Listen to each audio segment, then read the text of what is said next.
আপনারা সবাই Silchar daily news YouTube চ্যানেলে সবার প্রথমে ওয়েলকাম।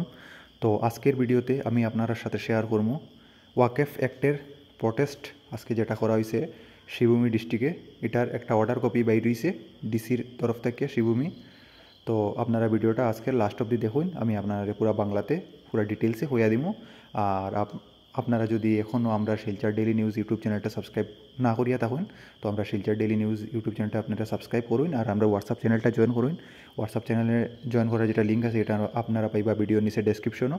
হোয়াটসঅ্যাপ গ্রুপেরও লিঙ্ক দেওয়া আছে, আপনারা হোয়াটসঅ্যাপ গ্রুপ আর হোয়াটসঅ্যাপ চ্যানেলটা জয়েন করুন আর এই ভিডিওটা আপনারা ফ্রেন্ডস ফ্যামিলি মেম্বারের সাথে শেয়ার করুন, ঠিক আছে?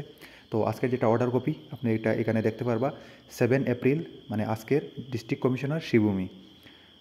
এখানে লেখা আছে যে ওয়াকফ অ্যাক্ট প্রটেস্ট এগেইনস্ট আজকে যেটা শিবভূমি ডিস্ট্রিক্টে করা হয়েছে নীলামবাজার আর পাথারকান্দি এরিয়ায়।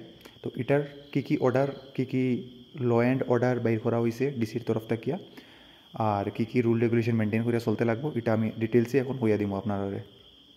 তো এখন দেখি কী ডিটেলস আছে এখানে। তো এখানে পুরো ডিটেলস আমি হয়ে দিব। এটা হলো ব্রেকিং নিউজ। 163 ধারায় বেশ কিছু নিষেধাজ্ঞা জারি করা হয়েছে নীলামবাজার ও পাথারকান্দি থানা এলাকায়, ঠিক আছে? করিমগঞ্জ জেলাধিপত্যের পক্ষ থেকে নীলামবাজার ও পাথারকান্দি থানা এলাকায় 163 ধারা অনুযায়ী কিছু বিধিনিষেধ জারি করা হয়েছে, কারণ সম্প্রতি ওয়াকফ আইনের বিরুদ্ধে আন্দোলনের ফলে আইন শৃঙ্খলার অবনতি হওয়ার আশঙ্কা দেখা দিয়েছে বলে দাবি উঠেছে। তাই এই এলাকায় শান্তি ও শৃঙ্খলা বজায় রাখার জন্য কিছু নিয়ম কার্যকর করা হয়েছে, ঠিক আছে? আপনারা বুঝতে পারছেন। তারপর এখানে হয়েছে যে নিষেধাজ্ঞাগুলোর মধ্যে রয়েছে কী রয়েছে, এখন আমি স্টেপ বাই স্টেপ আপনারা হয়ে দিব। 5টা স্টেপস আছে, 5টা নিষেধাজ্ঞা আছে। প্রথম যেটা নিষেধাজ্ঞা এটা হইল গিয়া 5 জন বা তার বেশি মানুষের জমায়েত নিষিদ্ধ অনুমতি ছাড়া। আপনারা 5 জন মানুষ একলগে মিলতে পারতা না কেউ অনুমতি ছাড়া, ঠিক আছে?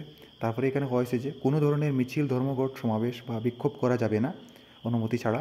তারপরে এটা হয়েছে যে কোনো অস্ত্র, বিস্ফোরক বা সন্দেহজনক বস্তু বহন করা যাবে না। রাস্তায় যান চলাচলে বাধা সৃষ্টি করা বা অবৈধ পার্কিং করা নিষিদ্ধ।